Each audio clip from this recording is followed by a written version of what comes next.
మే 10వ తేదీన దేశ ప్రధాని నరేంద్ర మోడీ గారు తెలంగాణ రాష్ట్రానికి విచ్చేస్తున్నారు. వారు తెలంగాణ రాష్ట్రానికి ఏం చేశారో బహిరంగంగా ఒక శ్వేతపత్రాన్ని ప్రజల ముందు పెట్టి సభలో మాట్లాడాలని చెప్పేసి నేను కోరుతున్నాను. ప్రధానంగా అట్టడుగు వర్గాలైనటువంటి దళితుల ఎడల బీజేపీ ఆర్ఎస్ఎస్ అనుసరిస్తున్నటువంటి వైఖరి ఏమిటి? ఈ రోజు దేశంలో 20 కోట్లకు పైచిలుకున్నటువంటి దళితులకి ఎస్సీ ఎస్టీ సప్లాన్ చట్టాన్ని నీరుగార్చేటువంటి కుట్ర నీతి ఆయోగ్ని తీసుకొచ్చి పెట్టారు. మరి దళితుల జనాభా దామాషా ప్రకారం నిధులు కేటాయిస్తామని చెప్పినటువంటి వాళ్ళు ఈరోజు నిధులు కేటాయించకుండా నీతి ఆయోగ్ని ఆటంకంగా పెట్టినటువంటి పరిస్థితి ఉంది.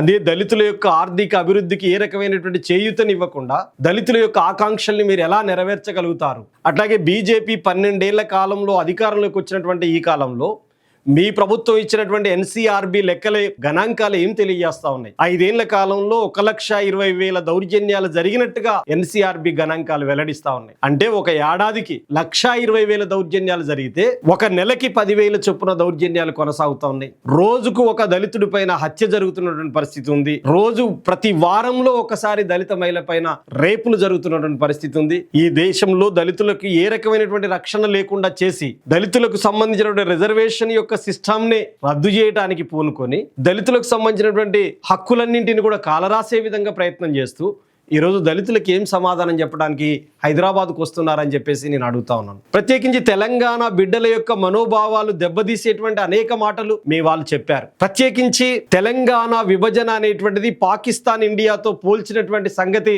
తెలంగాణ ప్రజలు మర్చిపోతారా?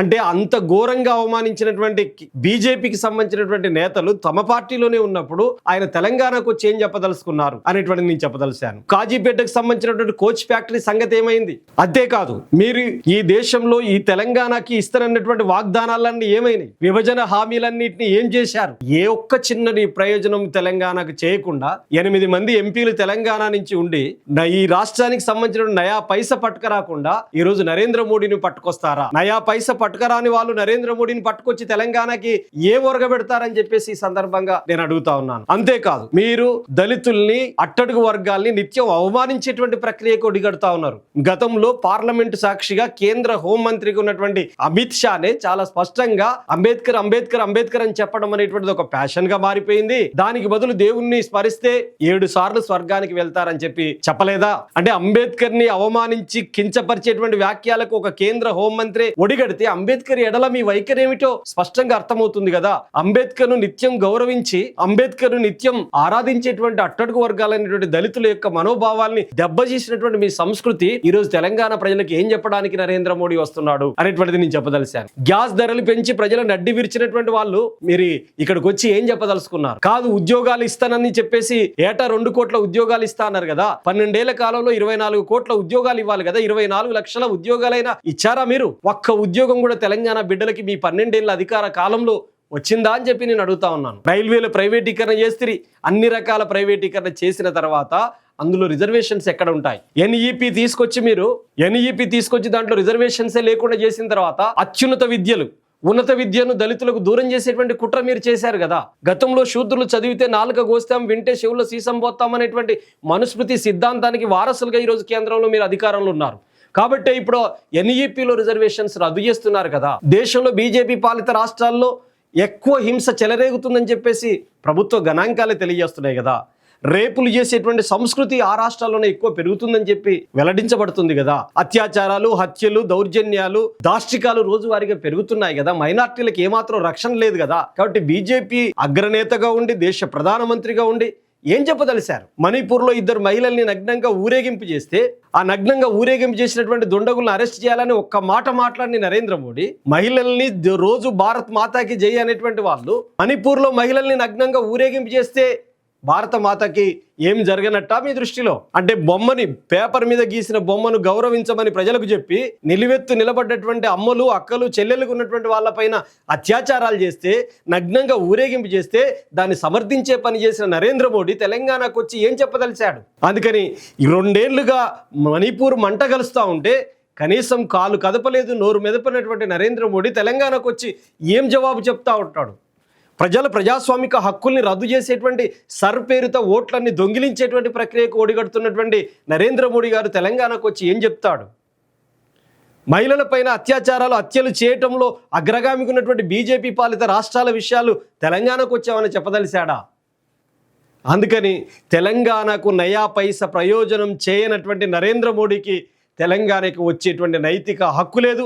ఒకవేళ ప్రజాస్వామ్యబద్ధంగా మీరు తెలంగాణకు వచ్చినా తెలంగాణకు ఈ 12 ఏళ్ల కాలంలో మీరు చేసినటువంటి అభివృద్ధి ఏమిటో ఒక శ్వేతపత్రం విడుదల చేయండి. బహిరంగంగా తెలంగాణకు మీరు చేసినటువంటి ప్రయోజనం ఏమిటో బహిరంగంగా ప్రకటించండి. అలాంటిది ఏది లేకుండా మత విద్వేషాలు రెచ్చగొట్టడానికో, కుల కొట్లాటలు రెచ్చగొట్టడానికో, 2 కులాల మధ్యలో చిచ్చులు పెట్టడానికో, ఈ ప్రక్రియ మీ ఓడిగట్టడానికి ఒక దేశ ప్రధానమంత్రి ఇక్కడికి ఎందుకు రావాలి? ఏం ఉరగబెట్టడానికి రావాలి దేశ ప్రధానమంత్రి? మీ ఎత్తుగడలన్నీ కూడా మత విద్వేషాల మాటను రగిల్చేటువంటి కుట్రలే కదా. చిచ్చబెట్టాలి, రెచ్చగొట్టాలి, ఓట్లు దండుకోవాలనే కుట్రలు కుతంత్రాలే కదా. ఉద్యోగాలు ఇచ్చాము ఓట్లు ఏంటి అంటారా? ఏమి ఇక్కడ తెలంగాణ బిడ్డలు ఉన్నటువంటి కార్మికులకి 29 కార్మిక చట్టాలు రద్దు చేశారు కదా, 4 లేబర్ కోడ్లు తీసుకొచ్చారు కదా.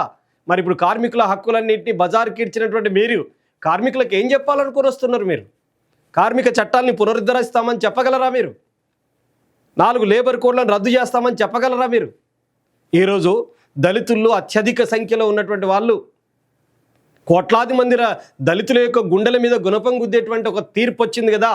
మార్చి 24వ తేదీన 33 పేజీల జడ్జిమెంటు.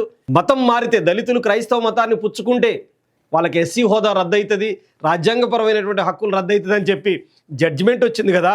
దీనిపైన దేశ ప్రధాని నరేంద్ర మోడీ గారు ఎందుకు కేంద్ర ప్రభుత్వం సుప్రీంకోర్టు ఫుల్ బెంచ్కి వెళ్ళకూడదు, తక్షణమే 1950 ప్రెసిడెన్షియల్ ఆర్డర్ను రద్దు చేయాలని చెప్పేసి ఎందుకు మాట్లాడలేరు? మతపరమైనటువంటి తీర్పులు వచ్చినప్పుడు ప్రజాస్వామ్యబద్ధంగా ఎన్నికైనటువంటి ప్రధానమంత్రి ఎందుకు దాని మీద అప్పీల్కి వెళ్ళట్లేదు? ఏ రోజు దళితులంతా మతం మారితే, బౌద్ధం స్వీకరిస్తే, సిక్కు మతాన్ని స్వీకరిస్తే లేనటువంటి ఇబ్బంది క్రిస్టియన్ మతంలోకి వెళ్తే ఎందుకు? ఈ హిందూ మతంలో చాలా ఏండ్లుగా కులం పేరుతోటి అవమానాలకు గురయ్యారు కదా. గుడిలోకి రానియలేదు కదా, బడిలో చదువుకోనియలేదు కదా, చాదబావిలో నీళ్లు తోడుకోనియలేదు కదా, మనిషిగా చూడలేదు కదా, ఊరికి అవతల ఉంచారు కదా. మరి ఇలాంటి అన్నిటి జరిగినప్పుడు వాళ్ళు మతాన్ని ఎందుకోసం వెళ్ళారు? నువ్వు గుడిలోకి రానియకపోతే వాడు చర్చిలోకి పిలిచాడు, అందుకే పోయాడు. ఈ మతంలో నేను హిందూ మతంలో ఉంటే నన్ను ఎల్లయ్యను, ఎల్లిగాడు అని చెప్పేసి అగ్రకుల ఆధిపత్య శక్తులు అవమానిస్తుంటే, చీత్కరిస్తూ ఉంటే, రోడ్డు మీద నడవనీయకపోతే, చనిపోయిన శవాన్ని పూడ్చుకోనియకపోతే, బతుకమ్మ ఆడనీయకపోతే, జమ్మాకు తెంపుకోనియకపోతే, ఊర్లో దళితులపైన దాడులు, దౌర్జన్యాలు కొనసాగుతూ ఉంటే అక్కడికి వెళ్ళేటువంటి ప్రయత్నం చేశారు కదా. నువ్వు ఎల్లయ్యను, ఎల్లిగాడంటే వాడు ఏలియా అని చెప్పేసి అన్నాడు కదా.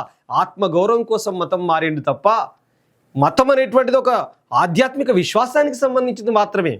కానీ కులం పుట్టుకతోటి వచ్చేటువంటిది. ఈరోజు అందులోకి పోయినా కానీ బ్రదర్ అనిల్ కుమార్కు ఉండే గౌరవం, బ్రదర్ సతీష్ కుమార్కు ఉండేటువంటి గౌరవం ఒక దళిత పాస్టర్కు ఉంటుందా? చర్చికి వెళ్ళిన తర్వాత కూడా కులాల వారిగానే పెళ్లిళ్ళు జరుగుతున్నాయి కదా. కులం మతము ఆధ్యాత్మికపరమైనటువంటి అంశం. భారత రాజ్యాంగంలో ఆర్టికల్ 15, ఆర్టికల్ 14, ఆర్టికల్ 25 స్పష్టంగా చెప్తున్నది. ఆర్టికల్ 14 చట్టం ముందు అందరూ సమానులే అని చెప్పి చెప్తుంది కదా. కుల మత లింగ భేదం లేకుండా మనుషులందరూ చట్టం ముందు అందరూ సమానులే అంటుంది. ఆర్టికల్ 15 భారతదేశంలో పుట్టిన పౌరుణ్ణి ఏ రూపంలో కూడా వివక్ష పాటించకూడదని చెప్తుంది కదా. ఆర్టికల్ 25 మతం అనేటువంటిది ఆ పౌరుడి యొక్క వ్యక్తిగత ఇష్టతకు సంబంధించినటువంటి అంశం అని చెప్తుంది కదా. రాజ్యాంగ స్ఫూర్తికి విరుద్ధంగా ఇచ్చినటువంటి తీర్పుని సవాల్ చేసేటువంటి పని నరేంద్ర మోడీ సర్కార్ చేయకుండా ఈ రోజు క్రిస్టియన్ల పేరిట దళితుల గుండెల మీద గుణపం గుద్దేటువంటి చర్యకు ఒడిగడతా ఉంది. మేము గుడిలోకి రానియం, మీరు చర్చిలోకి పోవద్దు, అమ్మ పెట్టదు, ఇంకొకరిని పెట్టనివ్వదు అన్నట్టుగా ఇలాంటి తీర్పులు వచ్చినాయి. తక్షణమే ప్రెసిడెన్షియల్ ఆర్డర్ 1950ని రద్దు చేయాలని చెప్పి సుప్రీంకోర్టు ఫుల్ బెంచ్కి కేంద్ర ప్రభుత్వం వెళ్ళాలని చెప్పేసి దేశ ప్రధాని నరేంద్ర మోడీ గారు ఇక్కడికి వచ్చి తెలంగాణలో వచ్చినటువంటి పరేడ్ గ్రౌండ్ సభలో మాట్లాడగలుగుతారా అని చెప్పేసి అడుగుతున్నాను. అందుకనే నరేంద్ర మోడీ గారు తెలంగాణకు వచ్చిన సందర్భం ఏమిటి? ఎన్నికల ప్రక్రియలా, లేకపోతే మత విద్వేషాలు రెచ్చగొడతారా, కుల కొట్లాటలు పెట్టించడానికి ప్రయత్నం చేస్తారా? మీ యొక్క దూరదృష్టి అలాంటిది. అభివృద్ధి కానీ, దేశం యొక్క జీడిపి పెంపుదల కానీ, దేశంలో ఉద్యోగాల కల్పన కానీ, మత సామరస్యం కానీ, సెక్యులర్ డెమోక్రటిక్ సిస్టమ్ను డెవలప్ చేయడం కానీ, ఇవన్నీ మీ డిఎన్ఏలోనూ లేనటువంటి పరిస్థితి ఉంది. కాబట్టి ఇప్పటికైనా లేగాని మీరు శ్వేతపత్రం విడుదల చేయండి, తెలంగాణ ప్రజలకు మీరు చేయటో తెలియజెప్పండి అని చెప్పేసి